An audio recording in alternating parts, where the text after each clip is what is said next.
a set of the questionnaires that I am going to ask both Dr. Istianah and Cik Hassan. And you are also feel free to type in your question. So let me just roll the first question. So while waiting for the rest to share. Okay, so the first question I think I want to target to Dr. Is, could you share with us on the synergy between public sector ICT strategic plan for 2021 to 2015, which is the current one, with the MyGov EA, and how they complement each other? Okay, we have come up with a different strategy this year. Prior to this, the development of ICT strategic plan and also EA is done separately. But with the current digitalization strategic plan, we are actually developing both the strategic plan and EA together. So two different approach that we are doing now. One is the government-wide EA, whereby we actually take up the trust in public sector digitalization plan and map it into how we're going to implement all those activities and programs in the trust by designing the high-level architecture for the government-wide. The second one is that we go down to the agency and assist them in terms of developing their own strategic plan, digitalization strategic plan, together with the high-level architecture of their plan. So what the agency need to adhere to is actually combining or roping in the business people during the development of digitalization plan and understanding how the impact of technology and application to their businesses. All right, this thank you for the insightful explanation. So I want to now ask Cik Hassan. There are huge efforts by looking at what you have shared in terms of the effort and resources to map so-called a live event for a citizen journey mapping. Can this be offset against the benefit that government provide to the citizens? Perhaps you could elaborate further on this statement. Okay, besides giving the services to the government, actually the governments also look into the other way around, in terms of the collection, okay, and also the leakages of certain revenue and things like that. Okay, so the customer journey actually handles both sides. Okay, one is the giving the value services or better services to the end customers. Okay, when they give a better services, the interaction points reduces, the counter reduces. So there are a lot of cost saving in terms of that area itself. And now we can hear some of the agencies are saying that we are going to go counterless, okay, zero counter, but backed up by the digital services and also using some kind of intelligence to provide the services. And so at the same time, when they look at the customer journey, they also realize that there are some opportunities to increase the revenue and also to reduce the leakages of certain collection of revenue. Okay, so this is where they're providing, like say, collection services, how we can actually facilitate the collection services. So this will give faster revenue and also the collection that is going to be good for the government. So I can see that by doing this service redesign, using the enterprise architecture approach, the business value works both from the citizen point of view and also from the government. So they actually can shift the budget from the savings that they have into modernizing or going for digital services. Right, thank you so much for the explanation. Now I want to ask, while waiting for the rest to type in your question in at the link there at the bottom there in your Zoom. So Dr. Is, perhaps you could update us on where are we in terms of the journey, right? Basically, we want to know that we want to travel from point A to point B. Where are we now? Very tough one, Aaron. Okay, digitalization, right? Yeah. As I mentioned just now in my presentation, there are three phases of digital transformation. So if we are looking into the Malaysian perspective, we are actually in the middle of digitization and digitalization. So I can say about 40% of our services is already digitalized, but another 60% still going through the digitization process and embarking on digitalization. So that is based on the research that we've done and also the data collected from the agencies. All right, so basically we are almost halfway, somewhere there, right? So of course now we need to accelerate because like the effort to get into the halfway, I think I was informed earlier, is huge and very complex and many facing challenges.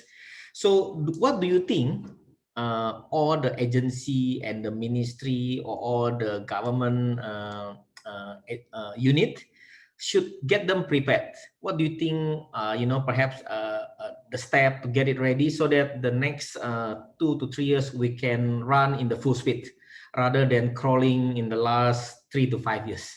So what do you think they should do? Okay, we have been given a message from the central that we're going to lead the digitalization for the government. So what the agency and ministry need to do is actually planning their digitalization upfront, but not from the technology perspective. It should be combined together with the business perspective. So we have lots of requests from the agency this year, looking into digitalization as a combination of plan rather than they develop each of plan in silos. So what happened is that when we have the session and we advise them to develop the digitalization uh, programs or initiatives, we ask them to look together with the ecosystem or the players that deal with the services that they want to transform. Whether the players is in the government as a government to government interaction, or the players is outside, which is the business or the some entity that give them the similar services to the rakyat. So because of that, we find out that a lots of initiatives is actually redundant or maybe similar between agencies that in terms of architecture and projects, we can actually do it as one for the government rather than multiple initiatives. Okay, I think that's one of the benefit of the EA, that to reduce overlapping and improve collaboration. So instead of each one of them running in silo, but we can have a consolidated effort so that we can do things faster, cheaper, and better.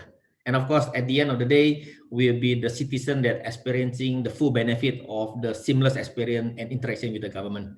So I want to ask next to Cik Hassan in terms of the citizen journey mapping or live events. What do you think the top three challenges that you face in your experience in dealing with helping agency to map their so-called live event? And not only about the challenges, how do you think or what do you think they should overcome this? Go ahead. Yeah, I think one of the challenges is actually for the government agency or any service provider to actually admit the real situation. Okay, so very often when we run the workshops and so on, it's represented by the users within the organization. Okay, so it's at their best knowledge or their own experience representing the end customers or citizens to provide the situation. Okay, if possible, okay, they should get the real persona, okay, the real citizens into the workshops. Okay, so recently when we did the workshops in the ministries of education, we actually invited the parents, the associations, the teachers, okay, and also all the citizens that actually get services, so that we get the real life situation and emotional from them. Okay, So the other one is when we talk about this service redesign, we need to look into something that is really transformational. It's not a simple incremental. It has to have the wow factor. Okay. So when they do the redesign, what is the wow factor that people will say that yes, this is the government services that I wanted all this while. Okay. We must surprise the citizens. Okay, that means the services are actually coming to their doorsteps instead of them coming to us. So this service redesign must be at the transformational level, not just a simple incremental. So this involves, using enterprise architecture approach, okay, so that you can see the end-to-end value chain. You can see how the business is being impacted, and when there's a transformation, how actually we redesign the processes, the services, backed up by the newer technology that actually will take place. The other one is actually to look into the holistic approach. We are no more as one agency, we are one whole government. So we need to look into end to end and go beyond our agency to another agency that actually thinks about the end customer. So taking the holistic approach and ecosystem is very important. So therefore, the outside out, okay, the outside in thought is very important, and that comes to the willingness for us to collaborate, the change management. So that is one of the challenges that we can look into, how actually we get, the agencies to have an open mind, to actually share information, to share even the services or the system that the other providers is giving. And next, we look into the recipient, how actually we change them to actually come into the digital society. So these are some of the challenges that actually we face during this discussion workshops, and using EA, getting the real citizens involved, engaging them, and also the collaboration together with the change management is the challenges that we need to anticipate. Right. I think thank you so much for the insightful experience. I think this is a very, very valuable lesson because as we just, almost halfway, maybe, still in the early stage. So there will still be a lot of fine tuning that we have to do because the next few years will be running at the full speed. So now I think I believe everyone also want to know from Dr. E's experience in terms of your three top challenges in the last few years, and what do you think, knowing the challenges that you face, basically not easy, what do you think we should overcome it for the next 3 years so that we can get double or triple outcome of what we have done in the last 3 years or 4 years? The first one is actually the terms enterprise architecture itself. People, in the government, if we present it as enterprise architecture, they don't want to listen because they don't understand what is enterprise architecture. So we're not using the terms of enterprise architecture when we want to buy in the stakeholders or even the newcomers. We are talking about digitalization or transformation. So that is the most, because our policy says you must implement enterprise architecture. So you cannot get the buy-in. So that is the most difficult. The second one is a stigma that enterprise architecture is equal to Archimede drawing.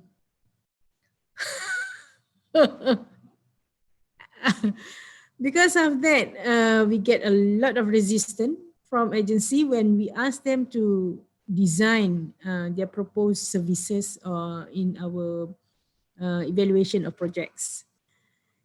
That is second. The third one is in terms of sustaining our core team to have a very good team that can drive the implementation of government-wide enterprise architecture. Because not everybody interested in doing a difficult job to be the reference person in an organization for both business and technology. All right. Okay. I think thank you so much for the insightful and very honest sharing. right? I can see that this is really not reading from the book or from internet, but it's really what we are facing in the day-to-day operation. And I think there's a one comment from one of the participants. Yeah, I think he said that after watching all the presentation, maybe we shouldn't be too idealistic. Okay, maybe we should consider the not so ideal part and challenges such as culture. I think culture is very, very important. We have to acknowledge on the even a work culture. Of course, in the real life we call it politics, but in the so-called softer part is culture.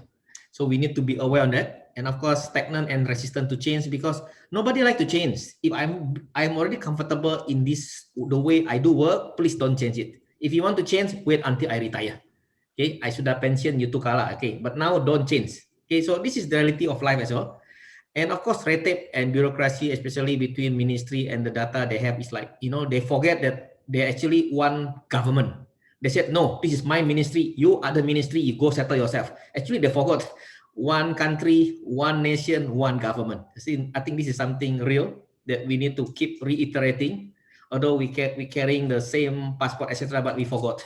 We think like your ministry is not my business. Yeah, so this is something. Maybe just to add on, Aaron. Yes.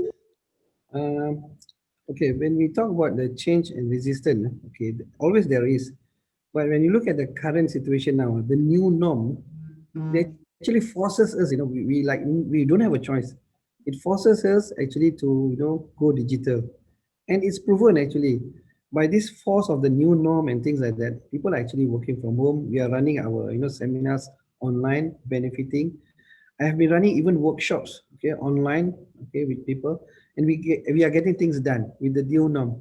So, like it or not, the change is there, but we need to overcome it, okay, and we take advantage of this new norm. Okay, talking about the downsides, okay, I always have this comment. We don't look at the downsides. We look at maintaining the same resources, but having a higher productivity and value services. Okay, for instance, if say our agency have say 3,000, staff, okay, or penjawat awam, what is the projection in the next 5 years or 10 years? Okay, it's always increasing. Okay, if you look at our statistics, we have from 10 or 15 years ago from 800, 1.2 million. Now we got 1.6 million, and it's increasing maybe towards 2 million. Okay, of the penjawat awam.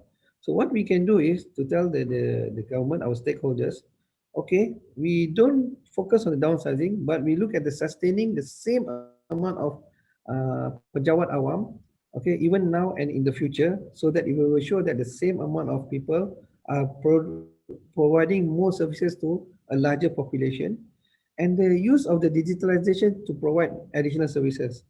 And do not forget, digitalization requires new skills. You need to have a data scientist, machine learning, analytics, the designing of the new services requires new skills. So all this job or role that has been taken over by the automation or digital, okay, now we reskill and look into the new kind of role and services that's needed. So this is how we should position our value proposition, to say that we don't look at the downsizing, but sustaining the size for the future and adding the new services or more services. Okay. Right, I Okay, think. I agree with Cik Hassan. Maybe I can add on, Aaron, yeah? Yes, There's two please. things. One is in terms of putting ourselves in the client perspective. Because if we don't want to make a move towards certain change, then the demand of client services, enlightening the client services, the services to the client, will be as if we actually denying ourselves or our children the future that they're going to have to adopt. As of now, for example, like COVID-19, they are forced to learn using online medium. So that is the way that we are showing the supports that we need to change. If you don't want to change, then you will be left behind. So for you to be a laggard in an organization that actually moving forward, you will become an obstacle to others. So it's not about the culture actually. It's about the mindset. You have to have the right mindset for you to drive the government services, whether it is digital or even non-digital. Because however you want it to be efficient in your work, it still doesn't actually show if the services to the client is not being measured based on the client perspectives. Of Right. course, another one that Cik Hassan mentioned about the new job roles. Yeah, in the government, we also have to look into the new job roles rather than we are focusing on the uh, current profession, current scheme of services that we are complacent enough to do the jobs. So maybe in terms of it's not about the scheme or the professions, it's about the job descriptions or the tasks that you are given. Okay. Yeah. Right. I think we have one question from Chekanas. Oh, yeah. Okay. The way I understand this whole EA, our method of thinking and approach has to change. Okay, that's definitely. Meaning integration of data system and function of certain ministry or agency that has to be reviewed and consolidated to drive efficiency, resource optimization, and in terms of human resources and finance. So yeah, transformation. Because if EA is only done within a ministry or agency, it doesn't address the elephant in the room. I think we're talking about the whole ministry. Okay, how do we make EA as the go-to approach and mechanism? It has to be a whole of a government approach, and who hold the ultimate welding stick. That one. Okay. Maybe I have I have answered this. Yeah, Aaron. Yes. That's why we try to before this we call it culture change. Yeah, in terms Yep. of how you develop or you justify your brief projects. If we compare to physical projects, prior to you come up with a brief project, you must adhere to certain pre-approved plan that has been approved by JKR. Yeah. So that is actually the same with digital services or digital solution. You must have an approved plan for you to come up with a brief project. Otherwise, how do you justify the amount or numbers of investment that you need in the solution? Uh, at the same time, the central approach is that we are looking into the overlap solutions by ministries or agencies. So then we advise them to look it together, to sit down and discuss it together, so that they can actually come up with a solution that interrelated or maybe one solution for all of them. All right. I think we are almost to the end of the time. Any more question? While waiting, maybe for the last final question, maybe is there any so-called message or the wise advice from both esteemed panelists, Dr. Is and Cik Hasan? Is there any advice before we part this afternoon? So go ahead, whoever ready. Maybe saya dulu ya, Cik Hassan. Yes. Ladies first. Okay, Sorry, I should give it to you first. okay, satulah message saya ya. Don't be afraid of changes.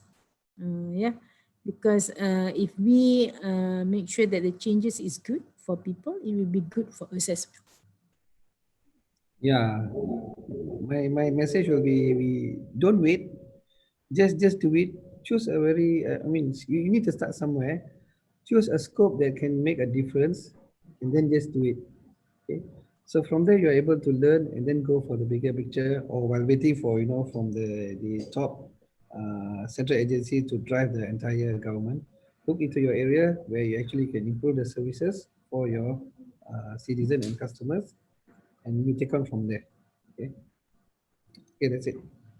All right. I guess we'll come to an end of this I think almost 2.5 hours session. I think has been very insightful, and I enjoy this session very much. Of all the insightful experience and sharing that, it's very difficult. Even like we met quite often, but we seldom chat about this thing. But in this type of seminar, we can just freely to share our thought, our experience, so that others can benefit. So with that, I think I want to thank you so much for everyone who are still remain in this session, and also of course to both Dr. Istianah and Cik Hassan, and hope we meet again very soon. Okay, with that, thank you. Bye. Okay, thanks. Thank you, Okay, bye. everyone.